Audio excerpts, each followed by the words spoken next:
it don't matter. If you get the phone call from upstairs, from the owner of the team, from the general manager saying that this guy has to play no matter what, then that guy's going to be playing no matter what. So the business side of the NFL is probably the second most eye-opening thing aside from the speed.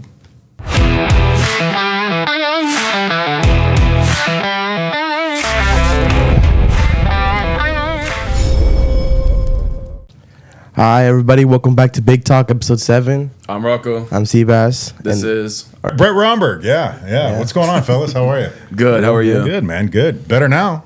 How you feeling today? Fantabulous, bro. Every day wake up feeling great. It's amazing. So, obviously, we got you here.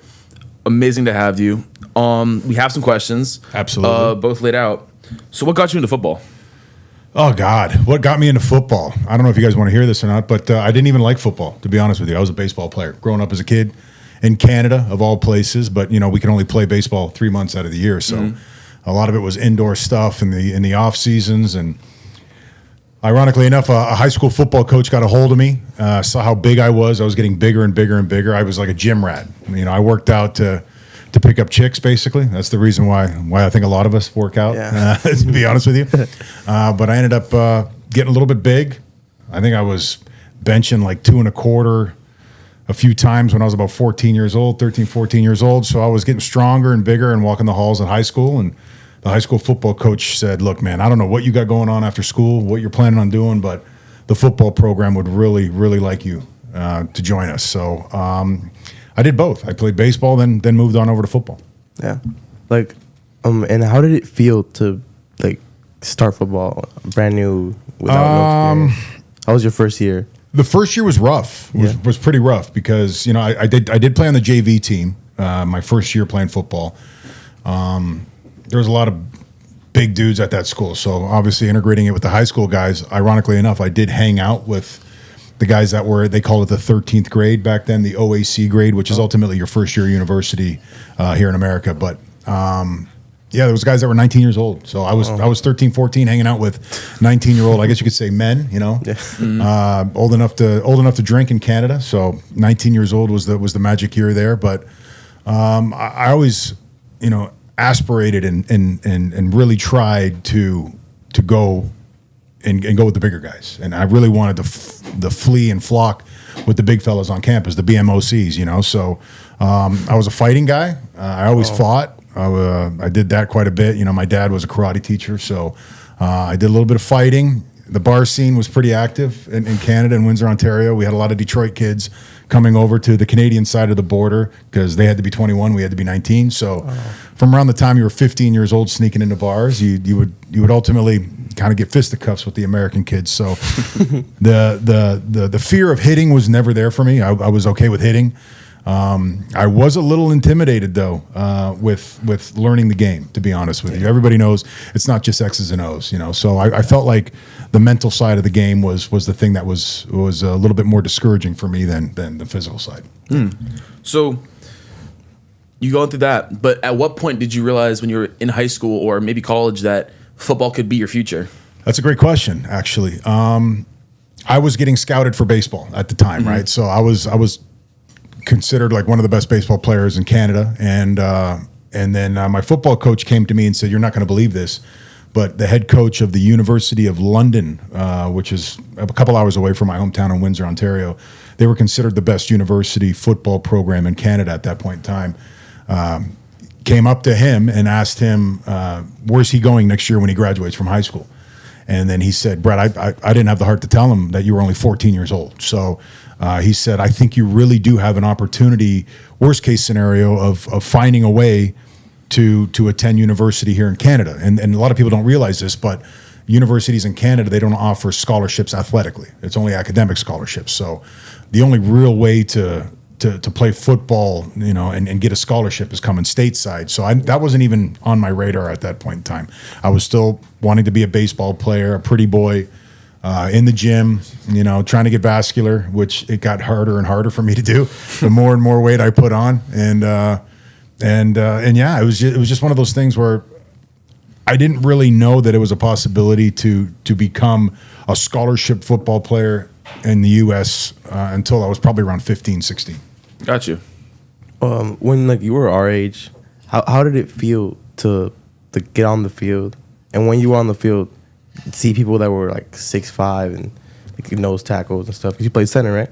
Actually, no. In high school, I was a tight end and a defensive end. I was like 235. Wow. Before I went to Miami, so I was a lot lighter than you guys. You guys are different animals nowadays. The high school players nowadays are built like men that have done a couple years in prison. To be honest with you, so it was a shock culturally and physically for me to jump the border and come here and see.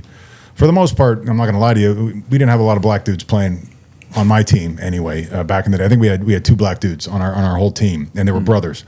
And a lot of the inner city kids that we were playing against, they had some monsters over there. A guy by the name of Lance Matthews and a guy Roan Jacobs. I know there was a few other players that were athletically gifted. But when you have 75 of them on your team running around down here at the University of Miami, it was an eye opener. It was a definite eye opener, and you could see the difference between a run-of-the-mill average kind of football player that likes to go to the beer store and smoke cigs during the week versus a finely tuned athlete like we see just about every day down here in high school sports nowadays.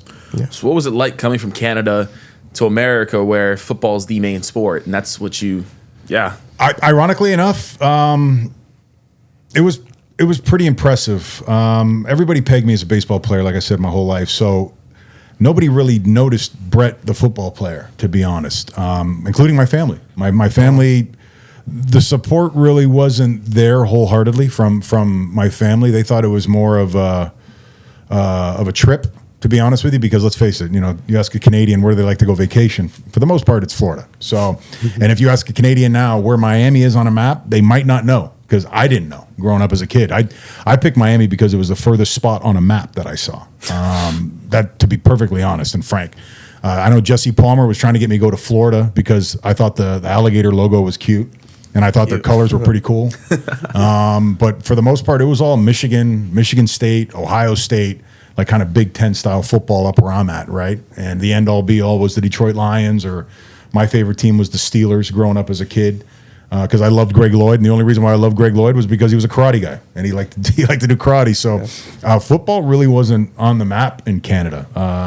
It's grown considerably since, but for the most part, it's still a sport much like soccer is here in the United States. It's growing progressively, but it's along that same kind of comparison level. Yeah. You said you got like scouted by a lot of teams, right? What made you different than other people in high school?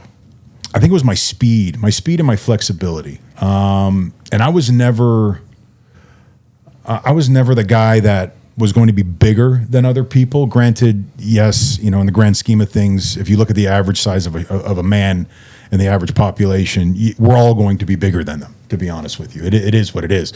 But when I got to the University of Miami, I realized that I am a small fish in a big pond. And I've always been labeled as the smaller center, but I was very quick, and my level of intelligence was always superseding the game plan. Like I was learning more about what that person is doing across from me, why they're doing it, what's causing that defense to line up that way. I was more about reading and understanding that, which would put me in a position, obviously, to play a lot better, to perform a lot better, and understanding like the guys that I was playing beside, like your dad, Bibla, a lot of my offensive linemen that I played with both in college and in the NFL. I would learn their strengths and understand their weaknesses. That way we can play a lot better together. Yeah, that's what a center has to do. Yeah, man, absolutely, you have to. Centers are nowadays they're different. Like when I was playing in the NFL, I was super tiny. The only other guy that was my size was like Jeff Saturday for the Colts. Everybody else was like 6'4", 6'5", 310, 315, 320. Now you got the Jason Kelce's, some of the centers that are playing in the NFL now are more 6'2", 6'3", maybe 300 pounds, 305, because they need to move a lot more, a little bit more schematic work, and they let the big dogs, the big guards, and the big tackles kind of handle the brute force of it. They want a guy that can pull around and get linebackers and stuff. So I was a little bit before my time, but if you ask a guy like Stepanovich or the old school guys, Ruddy for the Dolphins, there's a lot of guys. Webster, they were a lot smaller back in the day. So, it seems to go in cycles. Yeah. So they have welcome to the NFL, welcome to college moments. or maybe a culture shock. What like was your welcome to college or your culture shock when you came to Miami of all places? Yeah, my culture shock getting to Miami was getting my ass beat in the locker room by Edgerrin James, Clint Hurt. I'm going to name names too. I'm going to call you guys out. Clint Hurt now I think he's like the assistant head coach or the GM or something like that of the Philadelphia Eagles. Adrian James, everybody knows EJ, Hall of Fame running back forever and a day. Probably one of the most successful post-football players that the University of Miami has ever produced. Him, Derek Ham. You're not allowed to sit on the couch. So I'll tell you a little story. When you get to Miami as a freshman, you're not allowed to sit on this couch. And it's a giant U-shaped couch. And there's a big TV, a big box TV that was in that locker room that played BET 24/7. So it was like, the same hip-hop videos and cycles all day long. And me coming from Canada in January, I was shoveling my driveway a couple days before I showed up. Now I'm like laying by the pool, trying to see if I could scope out some college chicks, a couple days later. And I'm in the locker room, and I knew the damn rules. You're just, as a freshman, you cannot sit down. That's for the elder classmen and the seniors and stuff. And I said, you know what? I like to fight a little bit. I'm ready to kind of test the waters here. And Edgerrin walked in the out of the training room. He was like, "Nah, Rook, got to get up. Got to get up. Can't sit on the couch, dog." And I was just like, "Yeah, I'm gonna sit on the couch." And I said, "I'm gonna get this over with," because I knew I was gonna get my ass beat sooner or later, because initiation happens. And I don't know, nowadays they don't do initiation, but back in the day, you got your ass beat with your own shoes. So it was pretty bad. Lights go out. All of a sudden, all the seniors start screaming "whoop," and you're in trouble. Like, you're in a lot of trouble. So I figured I might as well get this thing done early. EJ came, Clint Hurt came, Derek Ham came. I think even Mike Lawson might have got involved in it. And they just tackled me over the couch and started whooping my ass. You put up a good fight as much as you can, and then you earn your stripes. And that's how it kind of went down. And from then on out, it was, earning your respect. It is very similar to prison. Yes, it is, unfortunately. But I guess you could say it separates you from the "I want to go home" guys, and that had enough, that quit. And it really develops thick skin, and it might scar you psychologically for life, and you might have to spend a lot of money in therapy post, but I think it's all worth it. So that actually reminded me of something. Your guys' nicknames were the Thugs. Yeah, we were pretty thuggish ruggish, if you really want to go that route. Shout out to Bone Thugs and Harmony, Cleveland, Ohio. We got labeled that. I think it was the fatigue era as well, with Testaverde and those guys showing up, and the dreadlocks and the gold teeth and the Trick Daddy era, the early 2000s, late 90s. But I think we were, much like everything, we were kind of hated at the University of Miami. Everybody revered us behind closed doors, wanted to be us, wanted to be a lot like us, and weren't able to hang with us, to be honest with you. But they in order to go ahead and, if you can't beat them, you got to find a way to join them somehow or make fun of them and try to break them down. So I guess they labeled us as the thugs of college football. Is that what you think made the 2000s, the early or the late 1990s, all that so dominant? A lot of that, I think, goes to Butch Davis, to be honest with you. I think Butch Davis was one of the masterminds of rebuilding the University of Miami's program, much like Mario Cristobal had to do as well with, going from the ground up, the foundation, getting rid of some cancers, players, coaches, those kind of things, mindset, ideology, culture, all this stuff you keep talking about all the time. It's almost like a giant flush, you know what I mean? And I think that Butch Davis was pretty responsible for putting together that 99, 2000, 2001, and hell, even a couple generations after that, until the team started losing again. But it's just an accountability thing, to be honest with you. I think a lot of guys' character got put through the strainer. The cream rises to the top, whatever kind of metaphor you want to use. But the group of guys that put in that time, put in that work, and did everything that they were asked to do and then some, made all the difference in the world for that program. And I personally, and a lot of other people in the world of college football, don't think it'll ever be replicated or duplicated, but we sure as hell are going to try. Absolutely. I'm curious. What type of guy were you in college? Did you after practices you stayed out after and partied and Oh yeah, because I got a wife and kids now. No, I actually got hooked up with my wife in college. Rocco's dad probably has a lot of stories about me. To be honest with you, Joe, Rocco's dad was my college roommate for 1 year. And if you looked on his side of the room, it was, a lot of stereo and neatness and tidiness. And then my whole wall was nudes. To be perfectly honest with you, it was pictures I took out of magazines, and the whole wall was just all nudes. And heaven forbid our parents would come and visit, or you had people kind of walking around and bringing guests over because there was 4 of us to an apartment. But yeah, mine was a little messed up. I had like black lights with empty Captain Morgan bottles, lit up with highlighters. Yeah, not a good example, to be honest with you, but we definitely worked our ass off. We worked hard, but a lot of us played hard too. We really did. We enjoyed the fruits of our labors, if you will. I remember those stories.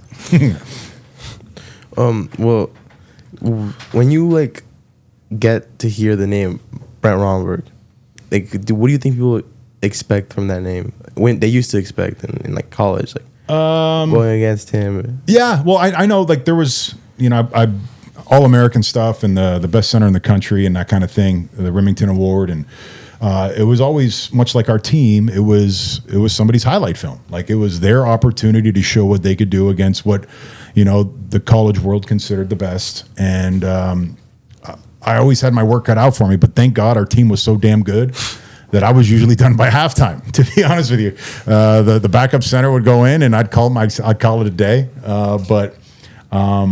But yeah, man, we were just so damn good. Every player was so good. I think a lot of us, the reason why we got our accolades and a lot of our titles and our individual awards was just because we were so good together. We just, as a group, we succeeded so much and so well and gelled so good together and played so well together that the independent award would never be an important thing for us, to be honest with you. I don't think we were that selfish individually. Collectively, yes, we wanted it all. We wanted to be the best. We wanted to beat the hell out of each other during the week and kick ass on Saturday. So, yeah, it was an awesome mindset that we had. Yeah. And also, I have another question. So, for high school football teams, how important do you think chemistry is? Because you're talking about, That's from your tough. perspective. That's very tough. That's a good question.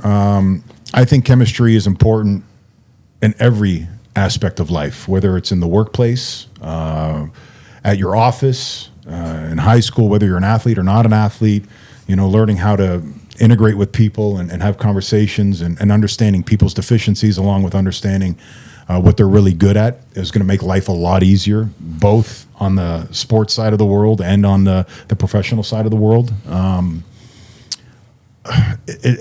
It's one of those things where you do have differences in terms of athletic abilities, clearly. But like I said, if you understand that your guard or your center or your tackle is really slow off the ball, or he sucks at reaching a guy, or his pass blocking, he's got bad feet, and you understand that as a guard or as a center, you're able to go ahead and shift your body over there, help him out a little bit more. You're able to cheat once in a while. And I feel like, we were really good at that. A lot of us had deficiencies. A lot of us did on that offensive line, which was considered one of the best offensive lines around.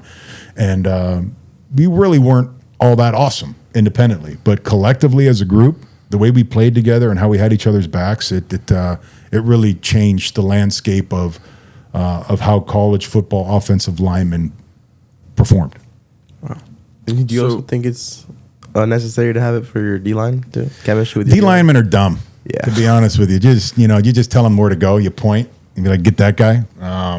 Half the time they don't understand the play. They don't listen. The other half the time. So I like to wreck on D linemen once in a while. But physical specimens, yes. Usually much more athletic than offensive linemen are. But just too dumb to play offensive line. To be honest with you. So are you guys? Any of you guys defensive linemen or? You go both ways, though, I hope, I go right? both ways, yeah. On the football field, I mean. Mm-hmm. Yeah, got it. So, speaking of D linemen, what would you say the hardest one you blocked? NFL, college? Oh, God. Dominic Sue was pretty damn tough. I don't even know if he's still playing or not. He might be. He might be floating around as an old vet somewhere. But Haloti Nada, he's a monster. He was for the Baltimore Ravens. James Harrison, and Hayward for the Pittsburgh Steelers back in that, you see on social media now where Ryan Clark is talking to the guys and trying to find out with Coach Tomlin who was the baddest defense around in the NFL. And it was that 2010, 2012 Pittsburgh Steelers defense that Troy Polamalu's ripping people's heads apart. Ferrier, their linebackers. Casey Hampton up front in the nose tackle. James Harrison, who looks just as powerful and crazy now that he did when he was playing for the Steelers. Like Haloti Ngata, like spun my foot around, bent me over on the goal line and going against the Ravens. Baltimore on the goal line just smoked me. I had Hayward. I don't know if you guys remember that name. He was like the first $100 million defensive lineman. They ended up giving him that money from the Tennessee Titans to go over to the Tampa Bay Bucks. And I was warned during a game, like, don't take any cheap shots at him, because once Hayward flips a switch, he was like 6'5", 350, 360. And once he flips a switch, it's kind of over with. Like, your day's done. He was the guy that stomped on Giroud, one of the Pro Bowl centers from the Cowboys' face one time, and he's just not a nice man, right? and I tried to give Hayward a little bit of a shove over the pile because our running back was behind him, and I tried to dump him. And he kind of grabbed himself and realized it, and then just picked me up by my elbows and kind of walked me back to the line of scrimmage. And I had my feet dangling like a puppet. It was pretty embarrassing. It was pretty embarrassing as a player. You know, you figure you're in the NFL and you're 305 pounds as a center, and you could probably move a few people. But once that real grown man NFL sick talent gets a hold of you, and you gotta get realized, like, yeah, you're just a guy now. You're not that guy, pal. So Yeah. So I know this is kind of almost a reverse. What was it like winning a national championship? Winning the Natty was a revenge. We were extremely pissed. Like the celebratory part of it, the Rose Bowl in California, in Pasadena. There, it was great to achieve it, but we knew all along from day one that we were going to do it, which is weird. We had such a bad taste in our mouth from that Sugar Bowl the year before, when we felt like we should have been in the national championship instead of Florida, right? Instead of Florida State. Yeah, we beat FSU that year. That was like the Shockey touchdown in the end zone in the Orange Bowl, and I think that was like 2000. Yeah, and we felt like we got robbed. We should have been playing against Oklahoma in the national championship that year. Mind you, it was the shittiest national championship game anybody's ever seen in the world. It was like 6-13 or something. It was dry as a popcorn fart. It was a horrible game. Just nothing going on. So we were bitter. We were absolutely pissed. And we went into that following season, massive chips on the shoulders, wanted to prove to the world that we should have been there last year, and we're definitely going to do it again this year. And then that national championship was awesome, right? We smoked Nebraska, and then losing the one after it, playing in it, and then losing that one in Pasadena against Ohio State was pretty horrible. Worst call of all time? Worst call of all time. Porter. I still know that ref's last name. Guy lived like 3 miles from campus up in Columbus, Ohio. Porter. Not Joey Porter. What was his name? Something Porter. Yeah, I remember that guy. Was what? It was like a whole minute later, wasn't it? It was 8 seconds. 8 seconds after the play was over with. We won, and I had to. I pulled my helmet off, and confetti was actually coming down, and we were all celebrating. And I'll never forget, man. They had to put the O over top of the U on the one trophy, because they already put the U on the trophy. That's how long and delayed that call was, of the pass interference call. And I remember not putting on my helmet, but getting my helmet out of the box like 4 years later when I was with the Jaguars. I pulled that out of a box, and it still had that confetti in it from that national championship game. So yeah, it was a sad reminder. I went to bed sucking my thumb that night. Wow. Well, how does it feel to how did it feel being undrafted? How was your mindset after that? Worst day of my life. You pissed? I was furious. One of the worst days of my life. It was a giant kick in the junk. That's for sure. It was kind of a blessing in disguise, though, if you ask me about it. My wife told me that I was acting like a hothead, a prick, an idiot. I thought I was, even my agent, Rosenhaus, we all were thinking I was either going to be the second center picked or the third center picked, and it was going to be a second, third round kind of situation. That's where they all had me. Everything had me at that round. But then once one or two of the teams that was supposed to pick you passes on you, the rest of the NFL thinks that there's something's up. Like they found out something in a physical, they figured something out, and I just kept dropping. And I think they ended up drafting like 6 centers that year or something like that. And yeah, I wasn't one of them. So it was pretty. I think in the 4th or 5th round, I looked at my mom and I told Rosenhaus, if any team calls, tell them I'm not playing football anymore. I want to quit. I'm out. Like I had such an ego. I was such an arrogant young kid that it was something that I'm glad happened to me, because to be honest with you, if I was like a 2nd round pick and I got a little bit of money in my pocket up front, I would have been out of the NFL in a few years. It was like an ego check, right? Yeah, totally ego check. It made me once again deal with adversity, deal with overcoming stuff, fight. Like I thought I was going to be done with the NFL after my 3rd year, to be honest with you, and I thought I was done. And then 5-6 years later, I'm still there, starting, like earning a position, working, and continually fight, because I think the University of Miami just instills stuff like that in you. So it was a gradual build, but that not being drafted that day was rough, boy. Oof, that was a tough day for me. So I don't know the exact word for it. I guess you call it like a fatal flaw. Yours was, I believe, your arm length, right? Yeah, man. Yeah, it's hard to see on camera, but I got short appendages. I got a long torso, so yeah, my arms aren't as long as what you think they would be, but. Do I have a hard time putting my hands in my pockets? Sometimes, yeah. It depends how high I got my shorts pulled, but yeah, that was the big knock on me, was my arm length. They thought I was going to be able to play at the NFL level due to my arm length, and I never even knew I had short arms, to be honest with you, until the defensive line coach at UM started calling me like carny arms.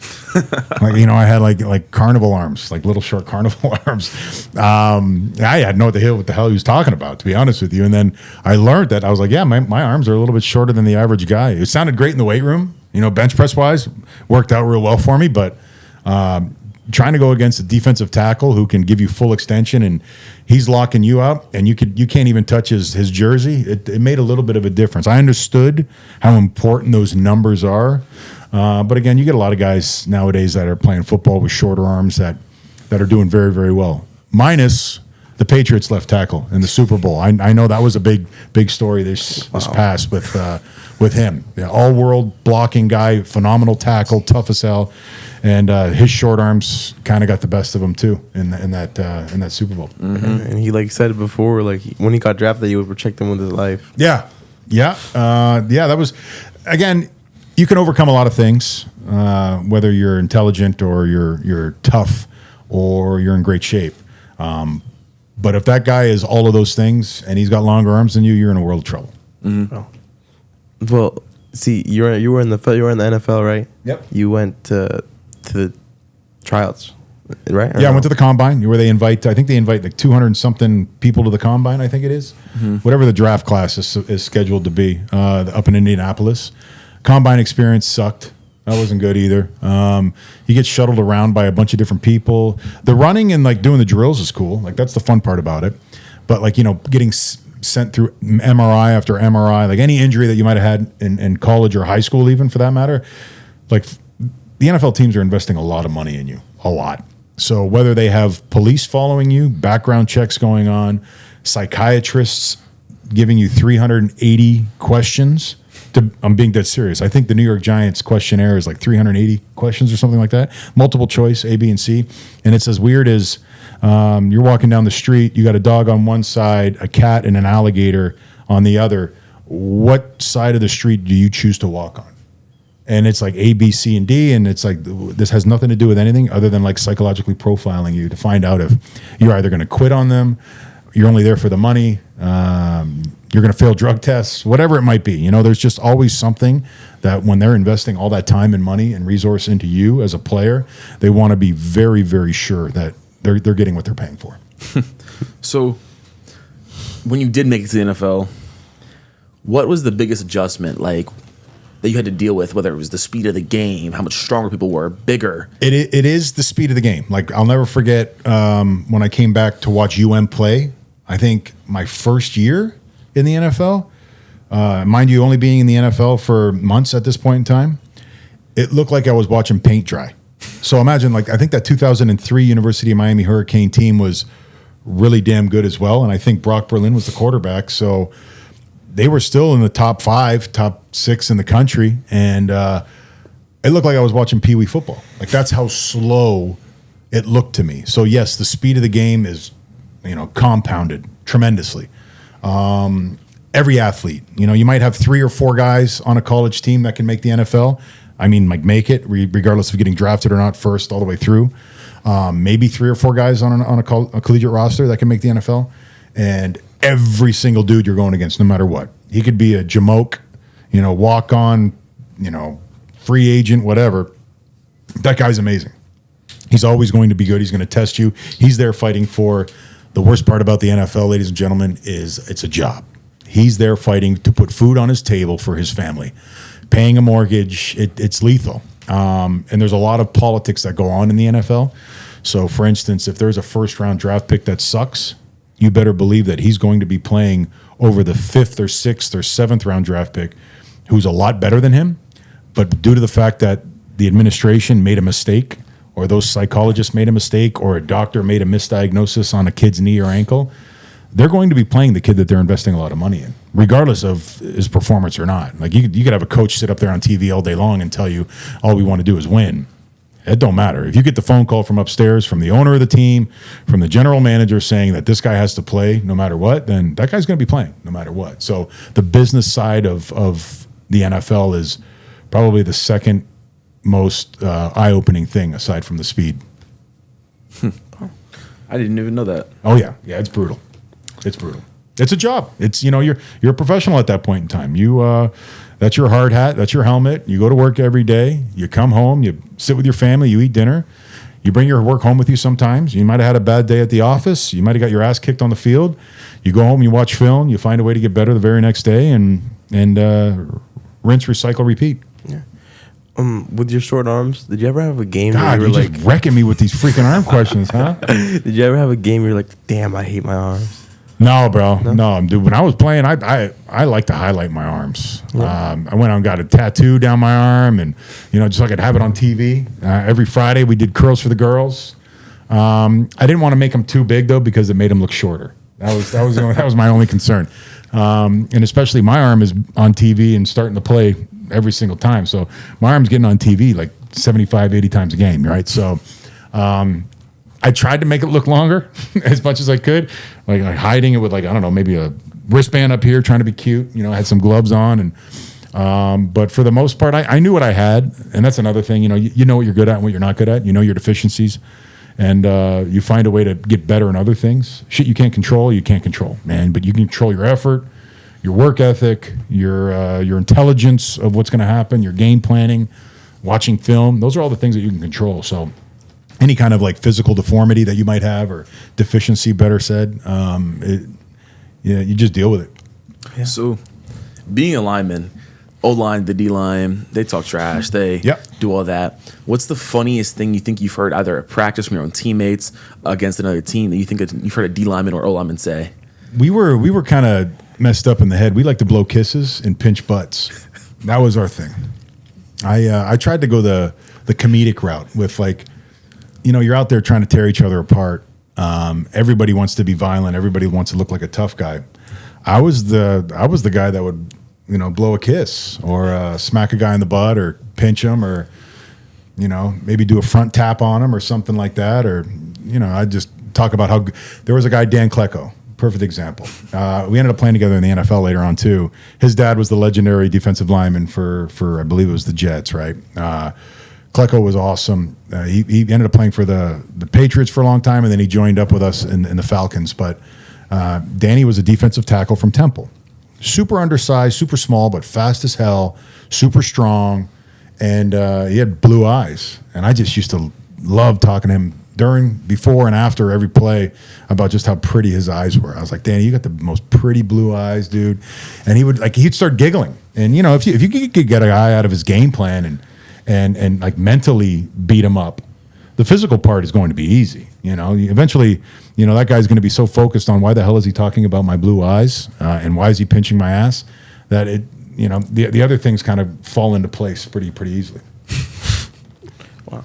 So, again, back to that kind of stuff. I've heard my own stories.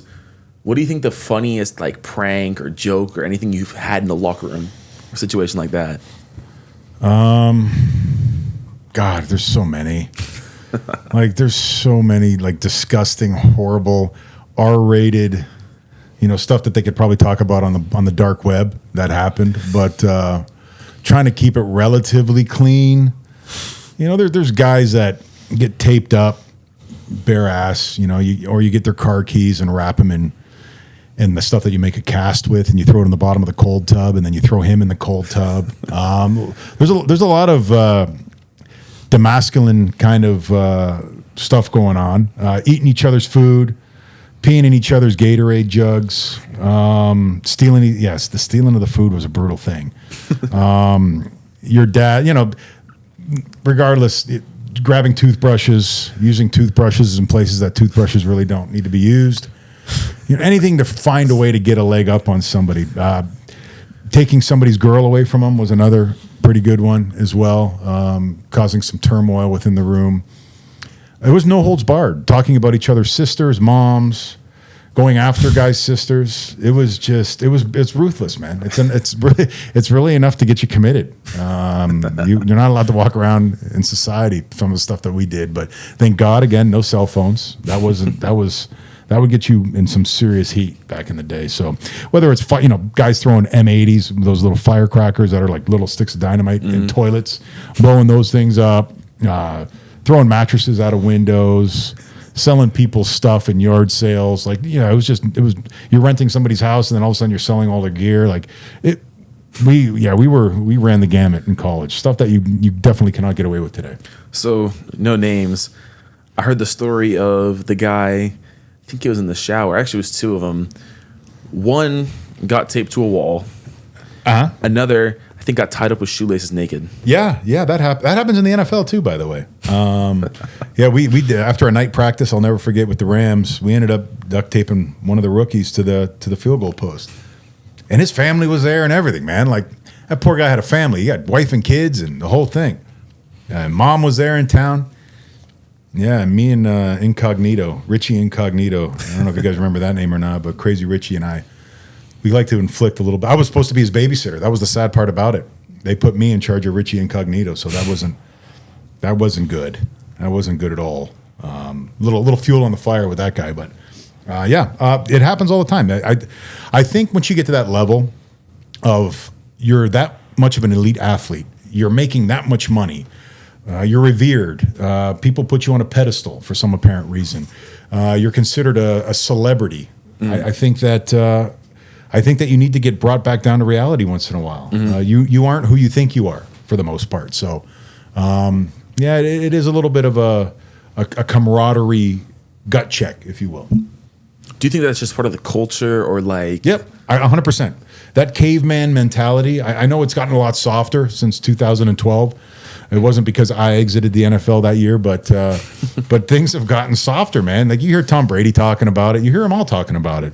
Like guys would get their heads taken off. You literally were worried about. You had 3 practices a day, first of all. Nowadays, I don't even know if you have 3 practices a week, to be honest with you. And I'm talking padded. You have 2 padded practices in the day in 100-degree heat here in Miami, and you're walking around at night running. They call it a walkthrough. It was never a walkthrough. It was run through. And you're sweating your ass off at 9 o'clock at night too. Like it was just brutal. The brutality of whether it was the physical demand of it or the in shape, the lack of diet, guys. Like even with the Rams, an NFL franchise was serving us pizza for lunch. Nowadays, you guys can't even touch a pizza without like your dietitian that's hired by your institution or your school smacking your hand. But yeah, like they were like feeding P.F. Chang's. Shout out. Like the freaking Rams were sending P.F. Chang's to our play. Like there's no way a professional athlete whose body is supposed to be his moneymaker, his machine, should be eating pizza and P.F. Chang's. Like you just shouldn't. Like you're not going to perform well. It is what it is. The recommendations from some of our coaches were just chug chocolate milk. Just chug chocolate milk? Yeah. That's what our coaches told us. We have one kid who needs to gain some weight. What are you guys, 4? Did you eat it with Fruit Loops too, or no? What are you guys doing? Chocolate milk. I'm good. I'm 305. My 7-year-old gets chocolate milk in the morning every morning with a straw. I love chocolate milk. Yeah, I'm not going to lie to you. I like it too. It's pretty good. Who do you think the best teammate you ever had was? Best teammate I ever had? God. I really believe my offensive line crew, bro. Like me, your dad, Bibbs, Joaquin. We were all full-fledged degenerate retards, and I can say retard because Donald Trump's back in office. But we were just kids. Like I don't care. You get us all together. You see us when we get together. We're morons. We're still morons at like 45, 46 years old. Morons. Like 19, 21-year-old kids. It's you could ask all the time, are you ever going to grow up? And hell no. No, definitely not. No, we're still morons, cavemen, meathead. We have to wear a professional kind of hat once in a while, but deep down inside, man, we're still degenerates, to be honest with you. So, shout out Joaquin. I owe him that steak dinner. That's an inside joke. Yeah, I heard about the steak dinner. Yeah, I heard about that. Yeah. In the NFL draft, like, were you ever petty to the teams? Bro, after? between my arms and not getting drafted, this guy's killing me right now. Yeah. What are you asking me? What are you saying? Petty to the teams, like you played against the teams that were supposed to draft you. Oh yeah. Did I have salt? Yeah, absolutely, man. Salty balls, no doubt about it. I hated Denver because Denver was the team. Like they had me on their draft, like they had me on their website and everything, talking about drafting me, and I didn't like that. And then when I left the Rams, because there was like 3 center exchange, and I went to St. Louis. Oh, actually, when I left St. Louis to go to Atlanta, I came back and played against St. Louis, and because they didn't want to give me my contract, bro, I was hot, so I was lit up, and I was a lot stronger when I got to Atlanta too. I'm not saying PEDs had anything to do with it, but the strength coach was freaking incredible. I learned that your bench press is only going to get as strong as those little muscles that you have behind your shoulders. I learned about core. I learned about lower back stuff. I learned how important like the mini things were, the preparation, the banding, the rolling around on the ground. Hell, like when I was in the Rams, I think we squat, power cleaned, and bench pressed, and maybe curls, and it was an Olympic style kind of lifting program. But a lot of injuries happened at the Rams, and when I got to Atlanta, bro, we were on all cylinders, just faster, stronger, better, cleaner. And I'll never forget when I played against those defensive linemen that were still at the Rams. They asked me if I was on that gas. Like during the game, they're like, "Oh hell no, Romberg, you're on that junk." Wow. And I was like, "Nah, bro, I'm not on that junk. I'm on that like grown man." And I'll tell you this, like I was strongest when I was like 32, 33 years old in the NFL.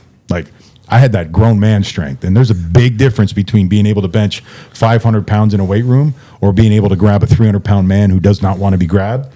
And you'll get that as you get older. But man, hell, like I was a lot stronger when I got to Atlanta, and I made sure that the Rams understood how strong I got. Like did they feed you PF Chang's in Atlanta? No, hell no. We had cooks in Atlanta. We had our lady there that brought me the hot rolls all the time. You know those little crescent hot rolls that you get Pillsbury hot rolls. She would always come in, and we were sitting at a table, and she was like, "Oh, boys, you want your hot rolls? Oh, be careful now. They hot. They hot." So, oh god, she was awesome. So, dude, yeah, the Atlanta. Arthur Blank was a different owner. Arthur Blank, the guy that owns Home Depot and owns the Falcons and stuff. He was a great owner. Really wanted to make sure that his players and his team were taken very good care of. The Rams were always like, up until obviously the Kroenke family, the Rams were always in limbo. Like the original owner passed away, and he gave it to his wife, and she would have us sit around, like imagine 320-pound, 350-pound men sitting in a circle while she's trying to read us a story after we just got done playing an NFL game, and she's handing out cookies. Like there was some jacked up stuff that went on. Wow. So yeah, the Atlanta Falcons organization was pretty good. Yeah. So you actually had your own show. Do you want to talk about that? Sure, yeah, man. Yeah, hell yeah. Yeah, I dabbled in the media world for a while. I started in the radio business. We had the #1 radio show in the morning down here in South Florida for like 4 years. And then kind of pivoted a little bit and did that along with analyst work, broadcast work on TV. So I started doing Conference USA college football. So like your Marshalls and your UTEPs and not West Virginia, UAB and FIU and a few other schools like that. And I did that for like 3 or 4 years too. So that was pretty cool. And then I think COVID hit, and I was kind of done with it for a while. And then we started up my own show. Did my own show in Doral for like a year, and kind of got tired of that for a while, and that was it, really. I decided we had our third kid at that point in time, so I wanted to make sure I was home and be able to spend time with my kids, because my whole thing was, we didn't have any kids until I was finished playing football. So after that, knocked 3 of them out, and then I wanted to spend as much time as I possibly could with those. So I was able to achieve that, luckily, thankfully. So do you have any advice for us? Because we're obviously new to this. Having kids? No, don't. No. Getting married? No, don't. Not that. Don't. I'll tell you right now, that's my advice. Don't. People say no to drugs. I say no to wives and kids. Don't. But what do you got? What kind of advice are you looking for? So obviously started the show. It's episode 7, right? Yeah. So episode 7. Congratulations. We're new to this. Thank you. What is some advice that you can give us from someone that's been in that space for a long time? Be involved with the person that you're talking to. Not necessarily like I never really needed to do any homework on people when I was interviewing people or talking to people, for that matter. I would be so interested in that person's success, but not the Instagram version of their success. I wanted to know what they did at night to make them successful, what they did during the day, why you, why them? Because I found myself asking myself those same questions. And then as I got older, I realized, a lot of my buddies would be at the bar. A lot of my buddies would be on the couch. They were celebrating Thanksgiving and Christmas with their families. I wasn't. I was always, I used to get dropped off after football practice, after school, by this thing called the activity bus in high school. And I would go directly to the gym. And I would be at the gym from 6:30 at night till maybe 9:30. Granted, I spent a half an hour of it in the tanning bed. But I was just there to work my ass off, man. Like, I didn't want to go home. Like, there was nothing good for me at home. No good path for me, to be honest with you. Like, there was no buddies that were doing the same thing that I wanted to do or become or wanted to be successful. There was nothing really like that for me. So I felt like the only way I could do this is by driving myself and finding my inner passion and stuff. And I was always so intrigued with, I never called it Sundays, because Sunday's obviously the day that everybody plays in the NFL, but I wasn't really concerned about Sunday. I wanted to know about what happened Monday through Saturday. I wanted to know how you became so good, why you became so good, what made you a better person. So if anything, the way that I would approach this platform or any kind of podcast or anybody that you guys want to talk to or find out, it's just, everybody already sees the success. Everybody can see that stuff. Everybody sees the nice car you drive. Everybody sees the house you live in, the boat you ride around in. But nobody really understands what you did or sacrificed or what it took to get that. Mm-hmm. So I think the more people find out about bringing that out of somebody and understanding that, I think the world will be a better place. I think the people will be a lot better people and not so shallow and centered around looking good for 2 seconds in an Instagram photograph, and then realizing their whole life is falling apart. So I think that, like, focusing on that, like, your moral compass, your groundedness, and finding out what makes that about somebody. When you were talking just about like you being different than everybody else in high school, you went to the gym, you didn't go home to Christmas. How did that also happen in college? Yeah, and the people noticed. I never went home in the summer either. I went home my first summer. I went home for the first summer session, and put on like 25 pounds because I ate and drank my face off, and got back and suffered the consequences for that. But I never went home again. That was it. That was my last time going back to Canada. I was 19 years old, so that was it, man. Like, I never looked back. It was a 19-year-old kid. I said, screw this. I'm making the decision to make something of myself, to be somebody. And that was it, man. I just had my head down, and I considered the people that I had around me, my family, the coaching staff, the strength coaches. You spend a lot more time with your strength coach than you do with your coaching staff, to be honest with you. So Swayze was incredible. Coach Swayze, Andrew Swayze, a lot of guys echo the same sentiment of, like, what is owed to that man for what he built for us at the University of Miami as well. So, yeah, man, it just blinders on, like I think it's been said multiple times, but if you look at anybody that's ultimately successful in their life, it's because they don't listen to other people when they tell them you can't, you're not able to, That's going to be difficult. That's going to be tough. And, the people that often say that to you are the ones that ain't got shit going on in their life, to be honest with you. Like, I think you surround yourself with people that have ambition, that are able to overcome turmoil and adversity, and it becomes contagious. Like, it's a friendly form of competition. You want to be just as good or better than your buddy. It's like your father. Your father always wants you to be better than him. And I feel like everybody on that football team always wanted to be better than the guy next to him. And it just kept, building and building and building. And when you surround yourself with people that want to be great, usually you end up becoming great as well. Were any of those like friendships, were they like rivals or were they like friendly rivals? Always a friendly rival. Always. Always. Like Vince Wilfork. Man, I talked to Big V 2 days ago. My man's launching his barbecue sauce. Shout out to Big Vince. Go get his barbecue sauce. It's out of control. Yeah, like me and Vince would go at it all the time. William Joseph would go at it all the time. Like when I got to the NFL, there not so much in the NFL. You kind of hated the guy across from you a little bit, but you spend 4 years, and which is tough nowadays because nobody's really spending 4 years together at high school sports or college sports anyway, for that matter, due to the transfer portal and all that other stuff. But you kind of develop a family type of atmosphere with everybody. So yeah, it was always friendly. Did you ever like wish to transfer from Miami Never. or not transfer, like leave? Never. Right? Never, not once. Yeah. Did I want to quit? My first summer, I was almost ready to quit. I was on that fence, man, that I talked about at the beginning of the podcast. Was, you either quit and go home or you push through. But never wanted to switch from the University of Miami. Like I was pot committed, man. Yeah. And that whole waiting your turn thing, which doesn't exist today. A lot of people are very impatient, immediate gratification with the social media. They want to be immediately gratified on the football field too. So it's tough. It's very, very tough. But sticking it out and pushing through all that adversity and earning a spot on a football program and a team and whatever, regardless of your position or spot on that team, I think is imperative.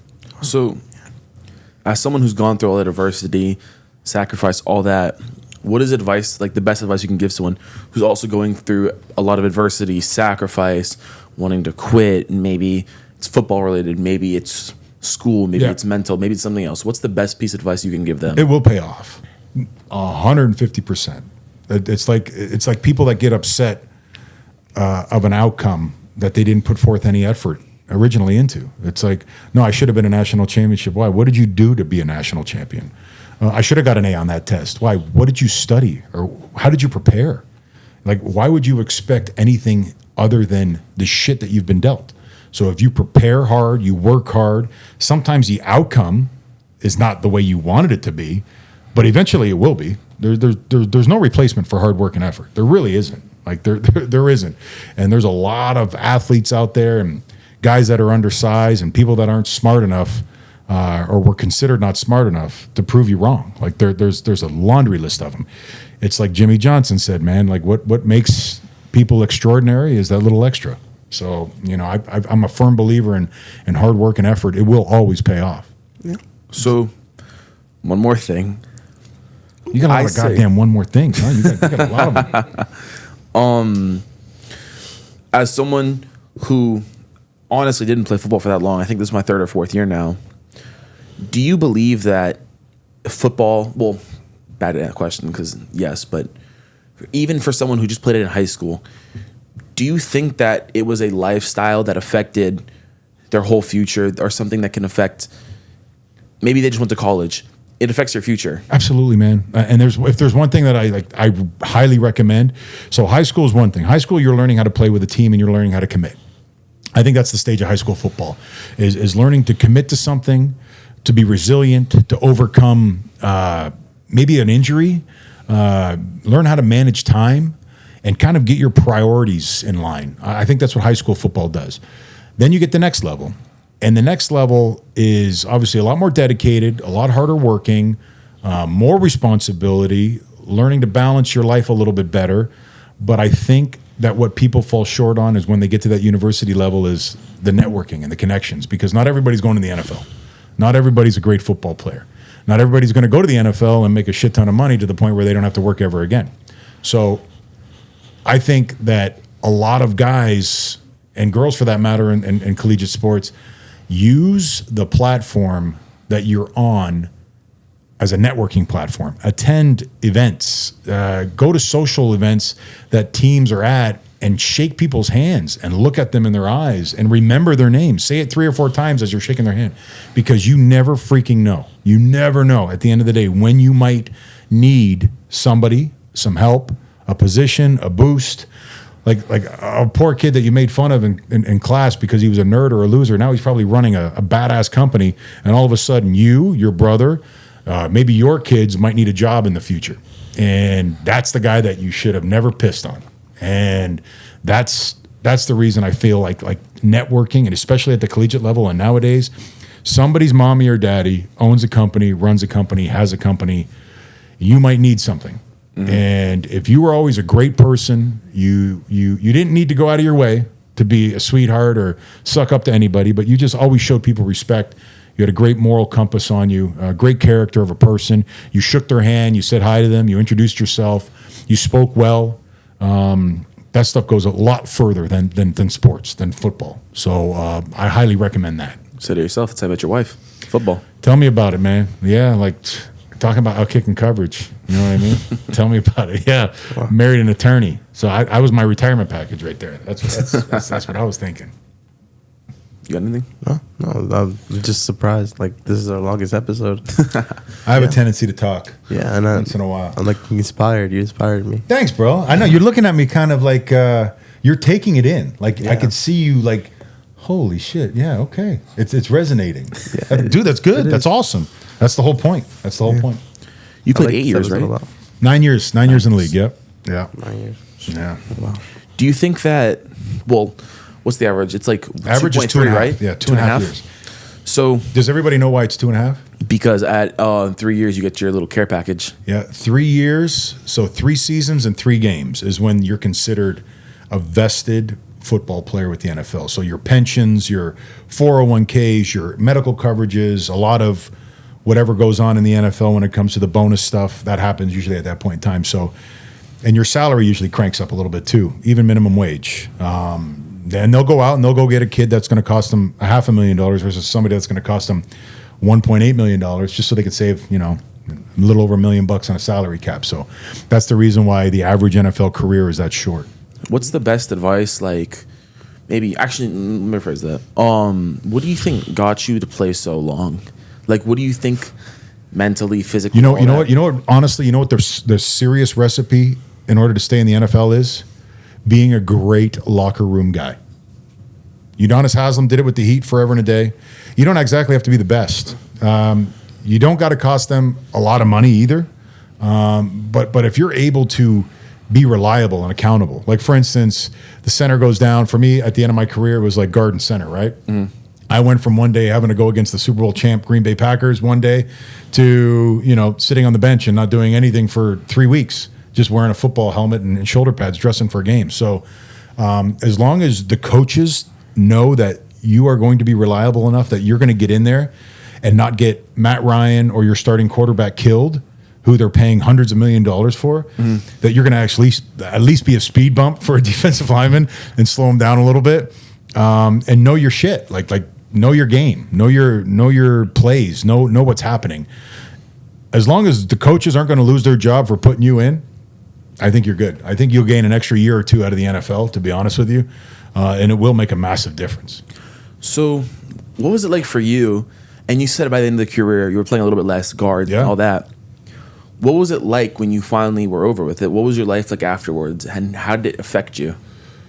The transition from the NFL? Well, I ended up having a heart attack, which was good. It kind of sealed the deal for me. That was a bad thing. And then, but yeah, learning how to find yourself, because again, you spent your whole life playing football from the time high school on, and every waking moment and minute and was either spent in a gym or on a football field. So it's tough to find yourself. It's tough to identify and change from Brett Romberg, the football player, to like Brett Romberg, the radio guy, or Brett Romberg, the insurance guy, or whatever you're going to move into in the next stage of your life. A lot of guys have a lot of trouble with that. There's a lot of depression that goes on with it. you see suicide, and unfortunately, guys go broke and get divorced relatively quickly too after the NFL. But I feel like the more you can expand your palette of things that you want to do and be good at, and keep yourself grounded, I think that transition becomes a lot easier. And again, staying in touch with friends and people that you might have networked and done business work with at the collegiate level or high school level or internships, I think that makes a big difference too. I mean, the nice part is you have lifelong friends. Obviously, my dad is still friends with you, Bibla, Gonzalez, all of them. Yeah, man. I've gotten to hang out with them, Ken Dorsey, Yeah. Ed Reed, all these amazing players that it's crazy that you have all these connections after what, 20 something years? Yeah, and it's literally like we just got done playing together yesterday. And you seem to be in the same mindset that I am, because granted, like it's weird because like they're all your dad's friends and you get to meet him on like a personal level, you know? And I felt the same way. I never looked at Ed Reed or Clinton Portis or Willis McGahee or Jeremy Shockey or hell, you name it, anybody for that matter that I played with, or Vince Wilfork, as like, oh my God, that's, you know, whereas a lot of people do see that. When you can look at a man eye to eye and kind of call him your equal and as a friend and as a brother and a teammate, I feel like that's a special bond that is almost impossible to break. I actually have a funny story that reminded me of. First time I met Ed Reed, I think I was either in 5th or 6th grade. And I went to the Miami, I think it was like their first practice or something. Okay. And they had all the people out, all the alumni, all that. And my dad introduces me to this guy named Ed Reed. I had no clue who he was. I think I talked to him. Some old scruffy looking black dude with like gray hair going up. Yeah. Yeah. I probably talked to him for 30, 45 minutes. Yeah. Long conversation. And then afterwards, I'm like, oh, who was that?